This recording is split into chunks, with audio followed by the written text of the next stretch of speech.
Hi. First live. எனக்கு வேறு பேசிக்காக பேச தெரியாது.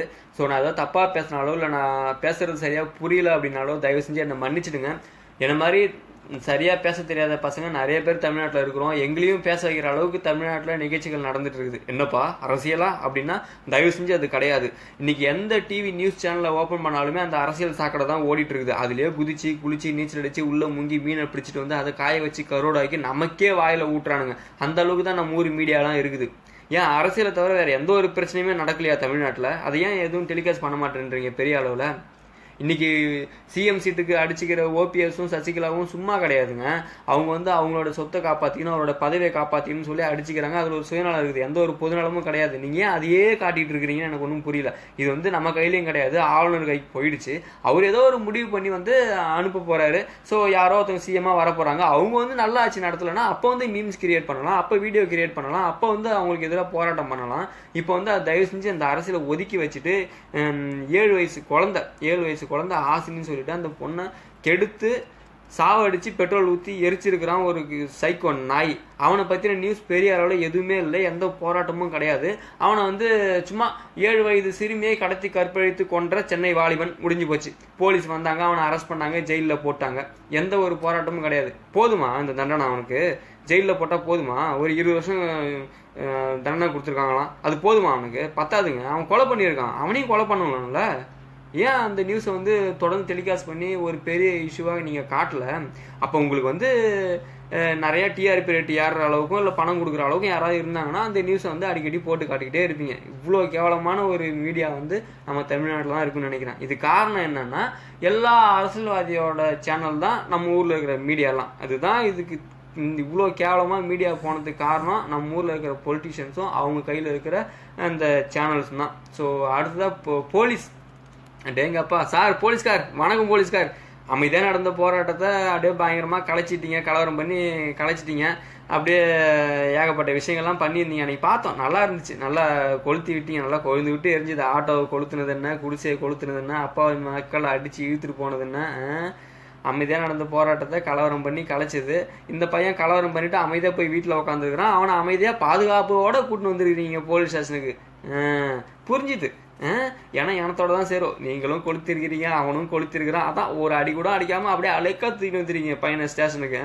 இடையில அடிச்சிருக்கிறாங்க, அப்பார்ட்மெண்ட்டில் அடித்தாங்கல்ல, அப்போவே அடி வாங்க விட்டுருக்கலாம்ல. அவனை அடித்தே சாவடிச்சிருப்பாங்கல்ல. இல்லை நீங்கள் ஓட விட்டு சுட்டுருக்கலாம்ல.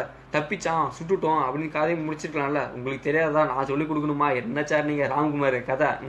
அந்த மாதிரி எதாவது பண்ணுங்கள் சார், உங்களுக்கு புண்ணியமாக போகும்.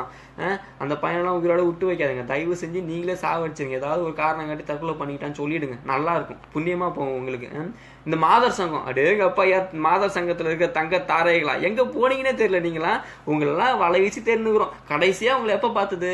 சிலம்பரசன் வீட்டில் சிலம்பரசனை தூக்கிலிட வேண்டும், சிலம்பரசன் தமிழக துரோகி, சிலம்பரசனை நாடு கடத்த வேண்டும், அவர் வந்து அப்படி ஏகப்பட்ட கோஷங்கள். அவர் வந்து நாடு கடத்துற ரேஞ்சுக்கு அவர் வந்து பேசுனீங்க, கோஷம் போட்டீங்க. இப்போ எங்கே போனீங்க?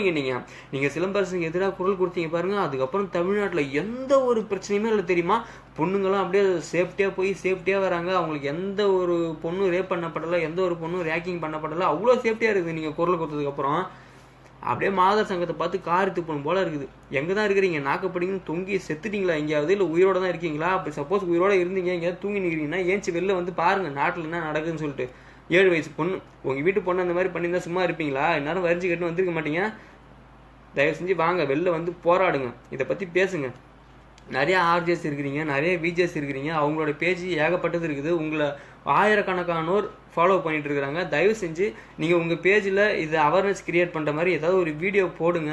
இது நீங்கள் இதெல்லாம் பண்ணிங்கன்னா ரீச் ஆகும், பெரியவங்களுக்கு சீக்கிரம் தெரியும், மேலிடம் வரைக்கும் போகும். ஸோ முடிவு எடுக்கிறதுக்கு ஏதாவது வசதியாக இருக்கும். அதனால் வந்து பேச தெரிஞ்சவங்களாம் பண்ணுங்கள். நிறைய யூடியூப் சேனல் இருக்குது, ஸ்மைல் சேட்டை, அப்புறம் வந்து சென்னை சென்ட்ரல்னு. வீட்டிலலாம் முதல்ல சொல்லிட்டு இருப்பேன், என்னத்தான் ஆம்பளையா போகிறது, நாங்களே படித்து நாங்களே வேலைக்கு போய் நாங்களே குடும்பத்தை கட்டி காப்பாற்றிட்டு இருக்கணும்னு புலம்பிட்டு இருப்போம். பேசாமல் பொம்பளையாக பிறந்திருக்கலாம். பொண்ணாக பிறந்திருந்தோம்னா காலகாலத்தில் நல்லா படிச்சிருந்தோம்னா காலகாலத்தில் கல்யாணம் பண்ணி கொடுத்துருப்பாங்க. எங்கேயாவது போய் குழந்தை குட்டியோட புருஷனுக்கு சமைச்சு போட்டு ஜாலியாக இருந்திருக்கலாம் அப்படின்னு சொல்லி புலம்பிட்டு இருப்பேன் வீட்டில். ஆனால் இப்போ அதெல்லாம் நினச்சா பயமாக இருக்குது. அடேங்கப்பா, பொண்ணாக பிறந்தது எவ்வளோ ஒரு டேஞ்சரான விஷயத்தோடு நம்ம வாழ்ந்துருக்கணும்ல. பயந்து வாழ்ந்துருக்கணும். ஒவ்வொரு தடவையும் ஒவ்வொரு ஆம்பளையை பார்க்கும்போதும் பயந்து இருந்திருக்கணும். சப்பா கடவுளே, முடியல. முதல்லலாம் வந்து பொண்ணுங்க பிறந்தாலே கொலை பண்ணிடுவாங்க, கள்ளிப்பால் ஊற்றி கொண்டுருவாங்க அப்படின்லாம் கேள்விப்பட்டிருக்கோம், படத்துலையும் பார்த்துருக்கோம்.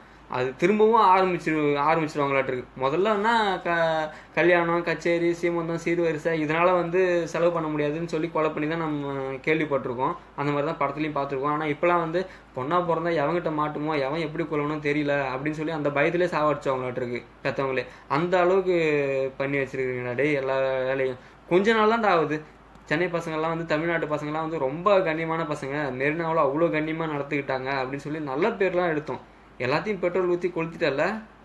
நல்லா வருடா டே நீலாம். சப்பா இவ்வளோ பேசுறிய, நீ என்ன அவ்வளோ பேர் நல்லவனா அப்படின்னு கேட்டிங்கன்னா சத்தியமாக நான் நல்லவன் கிடையாதுங்க. நானும் கெட்டவன் தான். நான் மட்டும் கிடையாது, இருக்கிற முக்கால்வாசி பேர் 100% எவனும் நல்லவன் கிடையாது. எல்லாருமே கெட்டவன் தான். அவனுக்குள்ளே ஒரு கெட்ட எண்ணம் இருக்குது. அந்த கெட்ட எண்ணம் என்கிட்ட இருக்கிற கெட்ட விஷயம் என்னை மட்டும்தான் பாதிக்கும், என்னை சுற்றி இருக்கிறவங்கள பாதிக்காது. அதனால் வந்து நான் கெட்டவன், நான் கெட்டவன், அவ்வளோதான். ஓகேவா? தயவு செஞ்சு பெரிய இடத்துல இருக்கிறவங்க, நல்ல மீடியா இருக்கிறவங்க, சோஷியல் மீடியாவில் நிறைய ரீச்சில் இருக்கிறவங்க தயவு செஞ்சு இதை பற்றி பேசுங்க. அந்த பையனுக்கு ஒரு நல்ல தண்டனை கிடைக்கிற வரைக்கும் நிறைய பேசுங்க. அந்த பொண்ணுக்கு ஒரு நியாயம் கிடைக்கணும். அந்த பொண்ணுக்கு எப்படி நியாயம் கிடைக்கணும் அப்படின்னா அப்படியே சும்மா கிடைக்க தேவையில்ல. அந்த பையனுக்கு வந்து கிடைக்கிற தண்டனை தான் அந்த பொண்ணுக்கு கிடைக்கிற நியாயம், அந்த குடும்பத்துக்கு கிடைக்கிற நியாயம். சும்மா வந்து ஆயுள் தண்டனை கொடுக்கறது, 20 வருஷம் 30 வருஷம் உள்ளே போகிறதெல்லாம் வேஸ்ட்டு. அவனை வந்து உயிரோட வந்து எந்த உறுப்பெல்லாம் வெட்டி எடுத்து அவன் உயிரோட இருப்பானோ அதெல்லாம் வெட்டி எடுத்துட்டு அவனை உயிரோட விட்டுடணும். அப்படி இல்லையா சாவடிச்சிருங்க, தூக்கு தண்டனை கொடுத்து சாவடிச்சிருங்க. அவனுக்கு கொடுக்குற தண்டனை வந்து இன்னொருத்தவன் அந்த தப்பை பண்ணுறதுக்கு யோசிக்கணும், பயப்படணும். அந்த மாதிரி ஒரு தண்டனை கொடுத்தீங்கன்னா அந்த பொண்ணுக்கு கொடுக்குற ஒரு நல்ல நியாயமாக இருக்கும். தயவு செஞ்சு நிறைய பேர் இதை பற்றி பேசுங்க, ஸ்ப்ரெட் பண்ணுங்கள். அரசியலை கொஞ்ச நாளைக்கு ஸ்கிப் பண்ணிவிட்டு இதெல்லாம் பேசுங்க தயவு செஞ்சு. அரசியல் தானாக வரும், அது எவன் வந்து உட்காடுறாங்கன்னோ அதுக்கு வந்து அதுக்கப்புறம் நம்ம பேசிக்கலாம். தயவு செஞ்சு இந்த பிரச்சனை இதோட விட்டுறாதீங்க. நிறைய பேர் இதை மறந்துடுறாங்க, போராட்டம் யாரும் பண்ணுறதில்ல. தயவு செஞ்சு மாதர் சங்கம் எங்கே தூங்கிட்டு இருந்தாலும் ஏஞ்சி வந்து போராட்டம் பண்ணுங்கள். நீங்கள் வந்து சினிமாக்காரங்காக மட்டும்தான் போராட்டம் பண்ணுவீங்கன்னா வேஸ்ட்டுங்க. வாயில் நல்லா வருது ஆனால் கேட்க வேணான்னு பார்க்குறேன். தயவு செஞ்சு இது பெரிய விஷயமா ஆக்குங்க. அந்த பையனுக்கு ஒரு தண்டனை கிடைக்கிற வரைக்கும் ப்ளீஸ் ஸ்ப்ரெட் பண்ணுங்கள் ப்ளீஸ்.